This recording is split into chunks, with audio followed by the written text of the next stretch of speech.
Assalamualaikum warahmatullahi wabarakatuh. Waalaikumsalam warahmatullahi wabarakatuh. Selamat siang semuanya. Iya. Salam sehat, salam sejahtera untuk kita semua.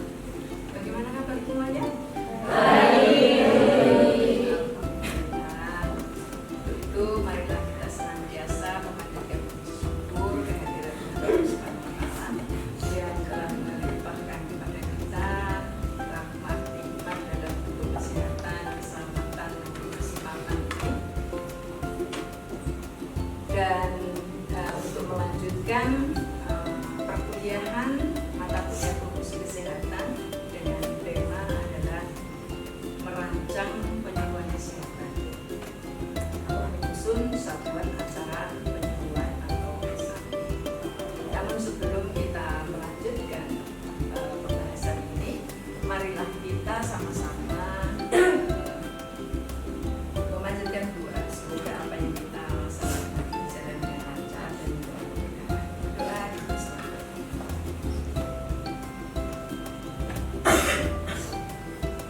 Doa dulu. Baik teman-teman, beberapa pertemuan yang lalu kita sudah membahas tentang konsep promosi kesehatan dan konsep penyuluhan kesehatan. Maka selanjutnya kita hari ini akan membuat perencanaan di dalam promosi kesehatan. Salah satunya adalah penyuluhan kesehatan yang nantinya adalah menjadi kompetensi dari akhir dari promosi kesehatan ini. Baik, tema kita adalah konsep merancang penyuluhan kesehatan atau satuan acara penyuluhan kesehatan.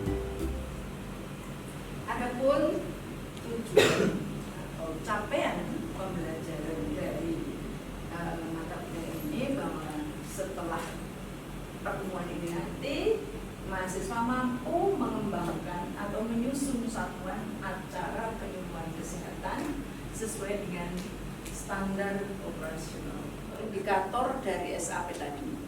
Maka kita samakan dulu persepsi terkait dengan pengertian satuan acara penyuluhan. Nah, satuan acara penyuluhan itu familiarnya atau mudahnya adalah merupakan set acara dalam pelaksanaan penyuluhan kesehatan. Atau bisa disampaikan atau juga bisa dibilang bahwa saya coba untuk saya buat skema seperti ini. Nah, dengan skema seperti ini maka harapan saya akan memudahkan kita dalam kita nanti mengembangkan atau menyusun SAP. Kira-kira langkahnya ada 1 sampai 6 langkah. Langkah yang pertama itu di situ merumuskan tujuan. Lihat tujuan membuat pokok bahasan itu menjadi lebih kecil sehingga nanti akan terjadi pokok bahasan itu akan dibagi ke dalam sub-sub pokok bahasan. Ya, jadi di situ ada sub pokok bahasan, kemudian sasaran. Namun tidak harus setiap SAP itu ada sub pokok bahasan. Itu akan kita lihat tergantung keluasan dari pokok bahasan. Seperti pokok bahasan yang kita bahas hari ini, mestinya adalah masuk pada perencanaan program promosi. Nah, perencanaan program promosi itu luas. Nah, kemudian kita sempitkan dengan tema merancang penyuluhan kesehatan atau merancang SAP, satuan acara penyuluhan kesehatan. Jadi tidak mesti ya. Kalau merancang SAP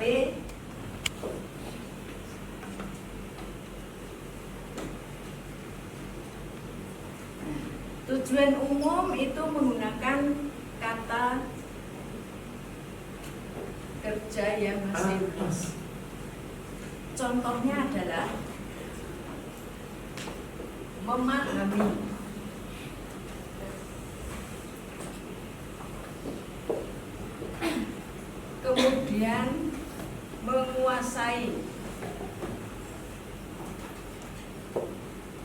mengetahui. Ini adalah kata kerja yang sifatnya masih umum. Misalnya setelah dilakukan penyuluhan kesehatan tentang pencegahan demam berdarah, maka masyarakat Banten mampu memahami upaya untuk pencegahan demam berdarah. Jadi di sini sifatnya masih luas, memahami.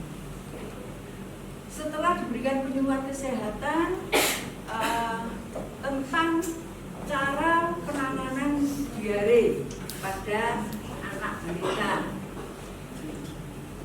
menguasai cara pemberian garam oralit untuk anak balita. Jadi masih sifatnya luas. Setelah itu kita akan memasuki kepada tujuan instruksional khusus.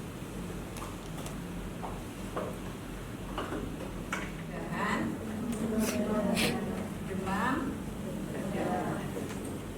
Jadi kata kerjanya sudah lebih spesifik, itu menyebutkan, menjelaskan, menuliskan, membedakan, menghubungkan, mendemonstrasikan.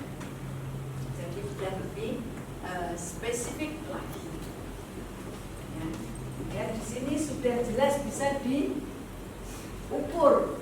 Yang langkah yang kedua merumuskan, langkah pertama merumuskan tujuan umum itu tujuan umum, tujuan yang masih luas, kemudian tujuan khusus itu di breakdown dari tujuan umum. Nah itu jadi penjabaran dari tujuan khusus. Kemudian langkah ketiga adalah di sini menentukan atau merumuskan materi. Nah untuk materi ini dilihat dari tujuan khusus, topik atau pokok bahasan. Jadi nanti di sini tujuan khususnya apa? Nah, kalau tujuan khususnya tadi menjelaskan, menyebutkan, kemudian tiga ambil dari tujuan khusus tadi.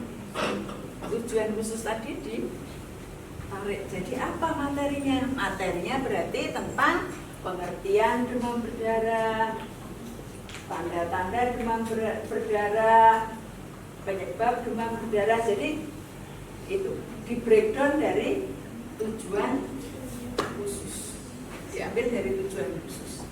Kemudian langkah keempat adalah tentang pelaksanaan penyuluhan. Tahap penutup itu yang harus kita perhatikan, bahwa kita akan mengakhiri sebuah penyuluhan kesehatan. Apa yang harus dilakukan di tahap penutup itu adalah kita melaksanakan evaluasi. Yang pertama kita lakukan adalah kita akan mereview kembali terhadap tema yang sudah kita sampaikan. Apa? Pita. Ya, tadi kita ngangkat tangan. Gimana, Pak?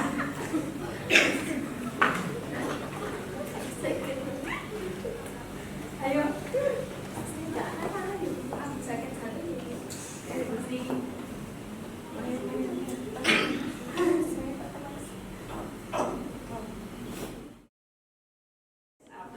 Ini saya contohkan pembuatan SAP. Ini contoh mulai dari tadi menetapkan pokok bahasan ya. Jadi contohnya misalnya topik atau pokok bahasanya adalah gangguan kekurangan yodium. Ya, dilaksanakan Senin 24 Juli 2013. Waktu meningkatkan konsumsi yodium. Ingat ini tujuan umumnya. Nah, tujuan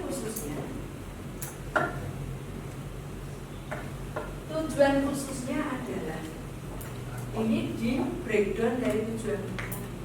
Yang pertama itu diharapkan masyarakat mampu menjelaskan pengertian garam beriodium. Nah, garam beriodium itu apa? Kemudian mendeskripsikan manfaat garam beriodium. Jadi mendeskripsikan itu sama dengan menjelaskan garam beriodium itu manfaatnya. 3. Mengidentifikasi kekurangan dan kelebihan beriodium. Jadi kalau menyusun TIK nanti tidak hanya menjelas-jelas, tapi bisa menggunakan mengidentifikasi, bisa menggunakan mendeskripsi, menjelaskan cara penggunaan garam yang baik, menjelaskan cara penyimpanan garam yang baik, dan di sini bisa membedakan garam beriodium dan tidak beriodium. Tadi untuk mencapai tujuan yang di bawah tadi itu bisa mengkonsumsi.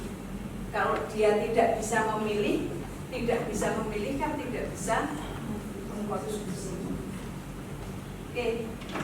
Jadi kita cara memilih metode dan media.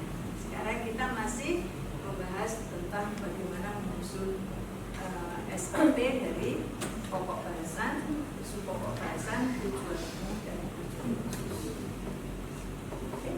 Masih ada lagi yang mau ditanyakan? Baik, kalau tidak ada yang ditanyakan, bahas sekarang. Saya minta untuk mengulaskan kembali apa tadi yang disebut dengan pokok bahasan?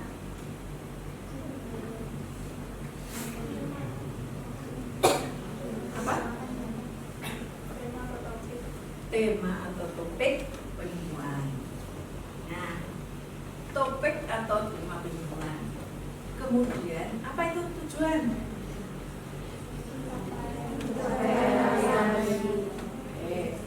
Capaian yang ingin dicapai dalam penyuluhan kesehatan. Ada berapa tadi tujuan? 2.